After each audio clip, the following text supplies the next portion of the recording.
আসসালামু আলাইকুম। ওয়ালাইকুম আসসালাম। ভাইজান, এখন আমাদের দ্বিতীয় দফে যে করোনার প্রকোপ শুরু হয়েছে, এটা নিয়ে আপনার মতামত কি? সেক্ষেত্রে আমরা কি করণীয় আছে বা কিভাবে এটা প্রতিরোধ জি, করা আমি সম্ভব? আমার দেশের আসসালামু আলাইকুম রাহমাতুল্লাহি ওয়া বারাকাতুহু।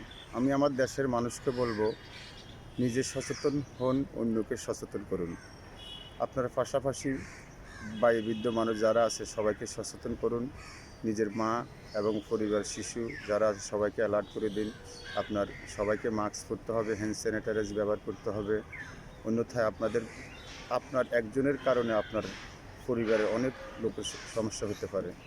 বিশেষ করে আপনার ফ্যামিলি মেম্বারের কেউ যদি সমস্যা হয়ে যায়, অবশ্যই আপনাকে সেই গাড়িটা টানতে হবে।